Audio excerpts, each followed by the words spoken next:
Hello and welcome back to the Novice Lumberjack, where in this episode we're going to do a Fix 'em Fridays, and we're going to compare the Husqvarna 55, which is also the 50 and the 51, and the Husqvarna 257, which is also the 262 XP. So anyways, here we go, on with it. Now, I picked up this right here just about a week ago, not long, a couple weeks ago, something like that. And I was really excited about it because, I don't know, 57 and Husqvarna, I think it relates to good numbers. Because you have the 357 XP, which this is not. You also, there's something else. Well, you got the 359, you got the 254 XP, blah, blah, blah. All of them have different chassis and the same chassis at the same time. Certain parts will work and some parts will not work. Anyway, so what we're doing here is, whenever I got this, it had a burnt out clutch cover.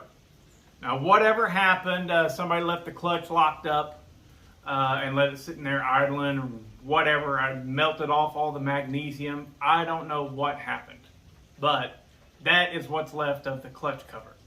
I mean, it had a brake on it, but the brake didn't work. The band had either been removed or it burnt off or something. But that's that, and that's junk. So the worst thing that I can say about the 257 is it's very hard to find parts for it. It was a pretty specific chassis that I guess it didn't sell a lot, not in high numbers, because it wasn't exactly a pro saw. Neither was the 262. I mean, it was. I know there's going to be people go, the 262 XP is a complete and total pro saw. Okay, it is. But it's a little one. And it's also big. So it didn't really fit anywhere, is what I'm saying. So mostly things went on the side of a 272 XP if you were getting a pro saw. The 266s sold well. The 61 sold well. All of those things were the same chassis, and they all sold well. What also sold very well, I've been told that this, the Husky 55, the 50, 51, and 55 is all the same chassis. They just have a different bore and piston layout. So all of these, I've been told, are the best-selling Huskies of all time. Okay, I don't know if that's true or not. I would tend to believe that it is true. But so what you have is, you have the 55 on one side, the 61, 266, 268, 272, all of those on this side, and those are the choices that people made. Rarely did they make this choice. And therefore, the aftermarket responded to this, and it responded to the 272 as well, and but it didn't respond to this. So, with this 257, you're much the same as I am with my Polands, and the only parts that you can hope to find for them are leftover, new old stock in a rare situation, or most likely used. So I couldn't find a replacement for the clutch cover, but I had been told that the 55 clutch cover would work with a few, cut this piece off here and there and everything. Boop, boop, boop. And so right now I'm going to insert the footage of what I had to do that. I didn't want to record doing it because it took me about 30 minutes to do it, and that would have ate up the entire video. So here you go. Here's what it took to make this clutch cover work. Okay, so I'm trimming this up, and it doesn't go nearly far enough in. Let's see if I can show you. So it gets stopped on something right there. Whoa! There we go. It gets stopped on something right there. And it wants to stick out way too far. Well, I think it's clearly that way back there. See how that ledge kind of sticks out further than this? All right. See, it's very clear. Right there. I think I got to cut that off all the way around. And so, that's what I'm going to do. That's about the amount that it doesn't go in far enough. Won't focus. But anyway, so I'm going to cut that off. Alright, so I think I've got it figured out for you. Alright, what I had to do was, of course, trim this off. Trim this down quite a bit. There was a, well, the video shows that lip stuck out further. Had to trim this down more. I may have to trim some more off of that even still. But I had to, the brake, the actual brake lever here, it's angled. Let me see if I can do this. There we go. This is the brake lever for the 55. And this is the brake lever for the 57, 257. So you can see there's a much steeper angle there. This one's much more straight across. And what that was causing was I could set the brake, but I couldn't retract the brake, not easily. So now I should have extra room and I should be able to release the brake. So we'll see. And to get these brakes off, now I'm sure there's other videos on there on YouTube and everything, but what you have to do is you got this pin right here, you just leave it in. You don't need to take that out, okay? So I took it out, but you didn't need to. But this right here is a pinch setup, and so what you need to do is remove this Allen almost all the way out, bolt, right? But you want some threads still engaging. See how that's flush over there? Take a little hammer. You just popped it out on this side, okay? So the bolt is what presses them in together. So once you do that, you can get that back side off. Then you can remove the bolt, get the back side off, take the front side off. You gotta punch it out from the back, right, like this, and get it out, and then this brake lever pops right off. But if you don't know that, it takes a little minute to figure out. And you know, it's easy for me to be like, yeah, that's easy to figure out. Anybody can figure that out. But I've done a lot of this kind of crap. If you're new to this kind of crap, it's not so easy to figure out. So, anyways, now let's put it on. Alright. Where this must be... No. These are the nuts.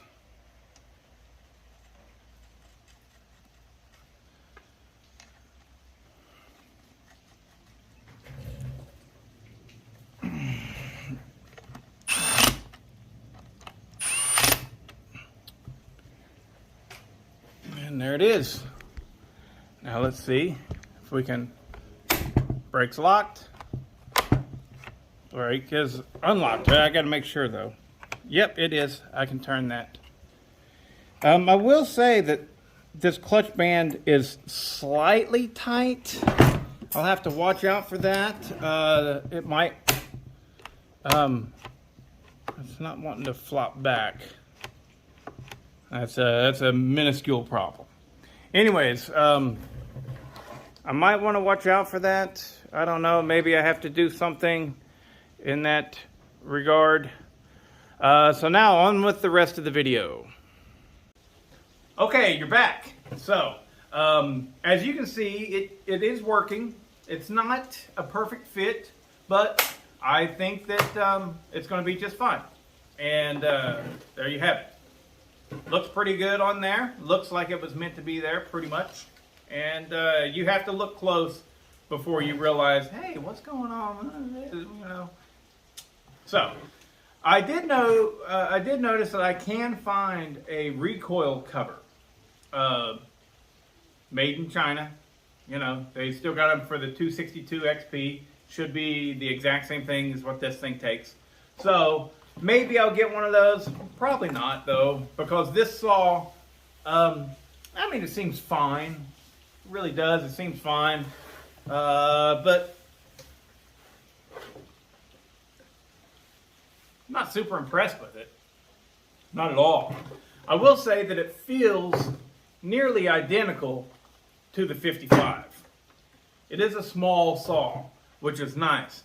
However, the cases and everything are a little bit bigger, so you got a little bit more length to the saw, and you know, just the layout is slightly different. So what I want to do for you guys out there is I want to answer some questions of what parts from the 55 will work on the 57/262 XP with minor modifications probably. All right, first off, the top cover. Let's check it out. I will note right off the bat that the carburetor adjustments on the 257 are on the starter side, and the carburetor adjustments on the 55 are on the PTO side. So you'll have to cut new holes here and there. All right.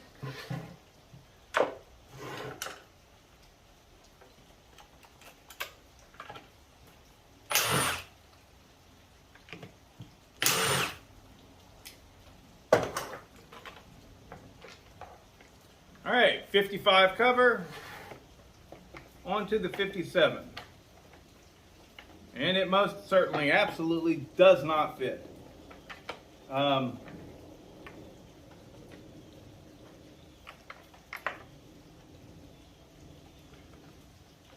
It is close.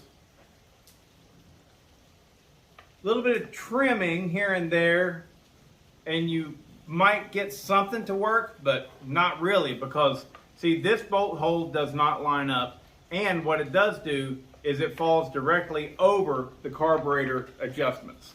So even if you trimmed out all the insides, this bolt hole falling over the carburetor adjustments is a no-no.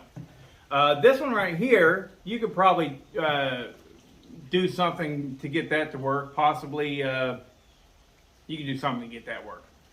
A little bit of JV weld, drill and tap it. You can make something work on that side. And this side back here does line up just fine. But that one right there is going to cause you a problem, because there's not enough meat on this plastic to relocate the screw here. So we're going to say no on the top cover. All right, now the side cover here.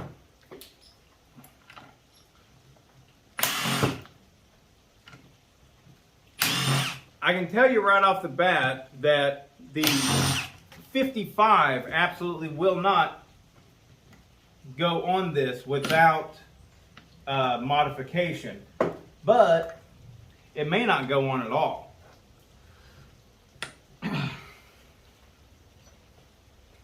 So that's what we're here to figure out.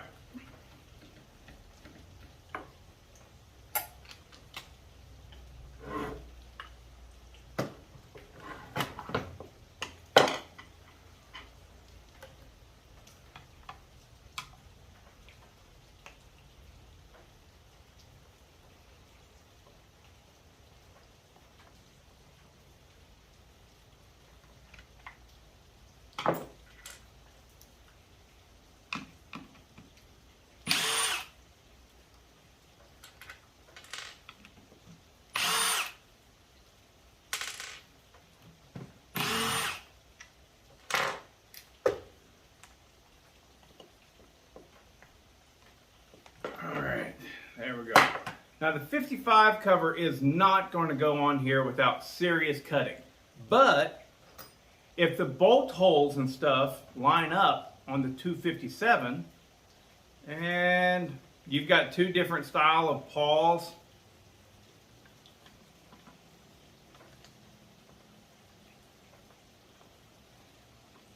nope.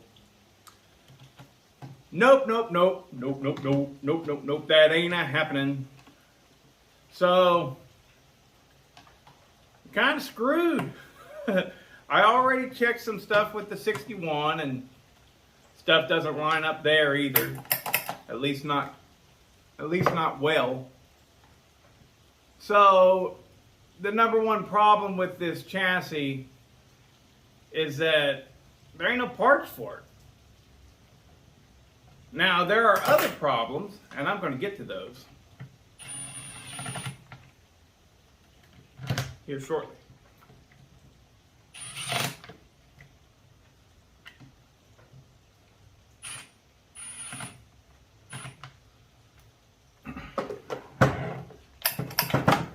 Alright, that's good.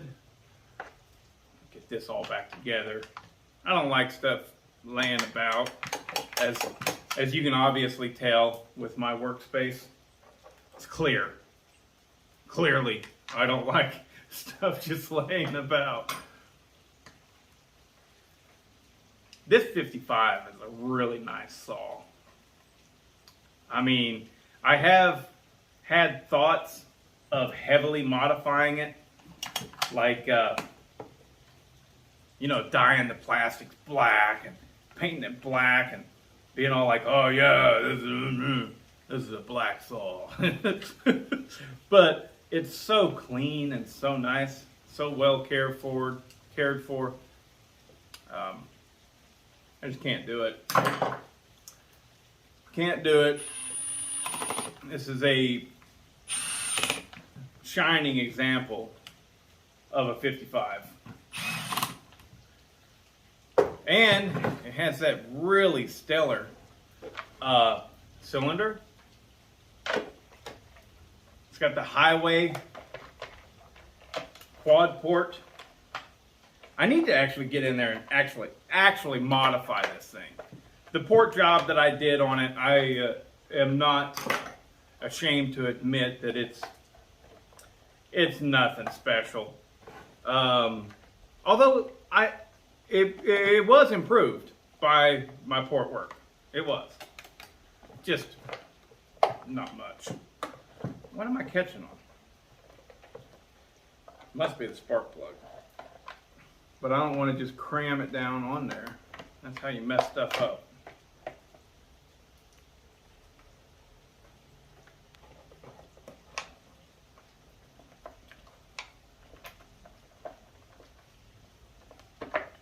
There we go. There we go. We're all good.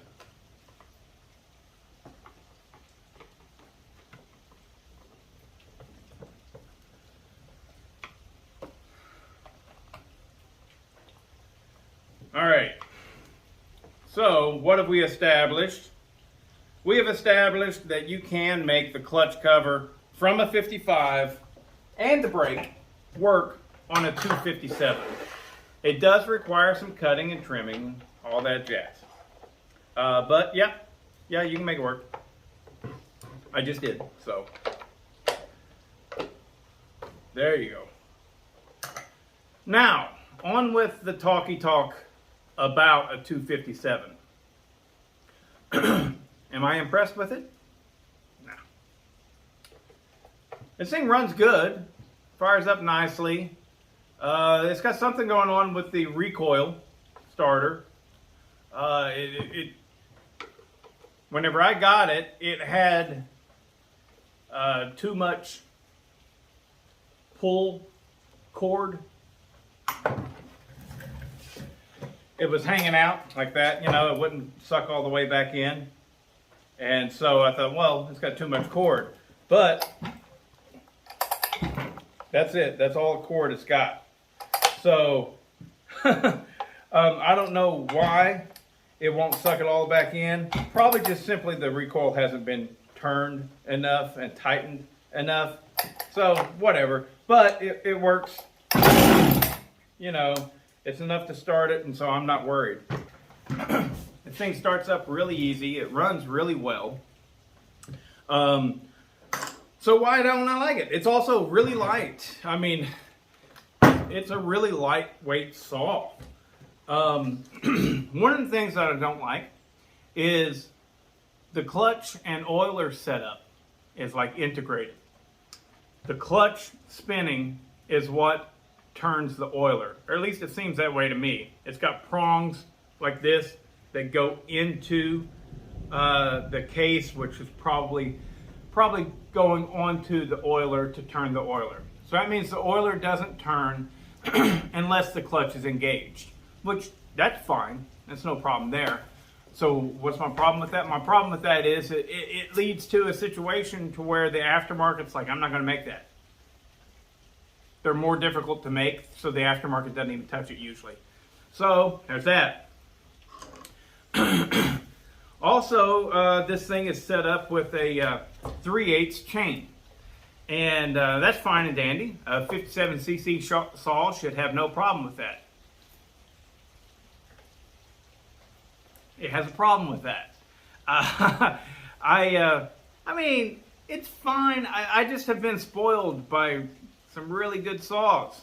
And at 57 cc's, I would expect this thing to pull a 20-inch bar, no problem, in whatever wood. And it pulls it. It just doesn't do it without problem. It's kind of anemic on power. It really is, I think. And it seems to be running well. So what am I to expect? I mean, what am I to say? Everybody that's out there going, oh yeah, 257, that's a good saw and everything. It's fine.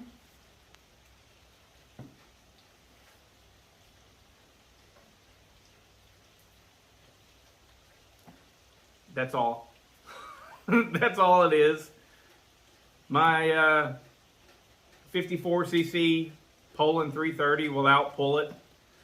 Probably very close would be my 54cc Poland Pro 335, which is the small block. It'd be close. And so, why they have this thing outfitted with a 3/8 chain and a 20-inch bar, it's just kind of beyond me. This should be running a 325 18-inch bar. And whenever you look at it in that manner, there's my problem. My problem isn't with the saw. My problem is with my expectations. With 57 cc's, this thing should be humping. It should be pulling really nice. And it's just a homeowner saw. If maybe, I mean, I ain't impressed. So, there's that. That's my word on the 257. I will go ahead and keep it long enough to do a whack off. New subscribers or new people to this channel may not know that I actually have a series called the Woodsman Whack Off. I'm not actually going to whack off to this saw. But, you know, I got it for 50 bucks. I spent about 25 bucks for that cover right there. Hopefully I can get 150 bucks for it off of eBay or something. I don't know. It's fine. It's fine. I just, you know what I'm saying?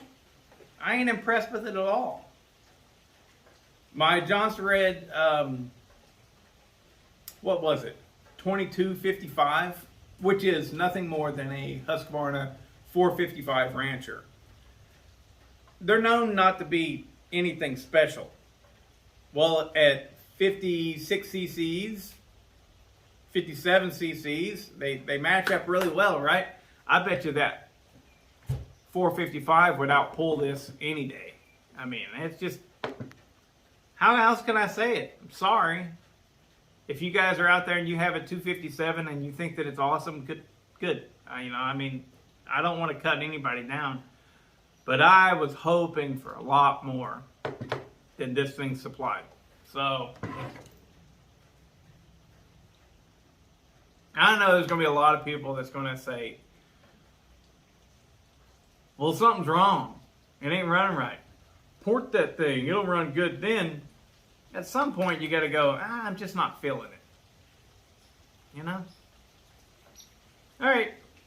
See ya.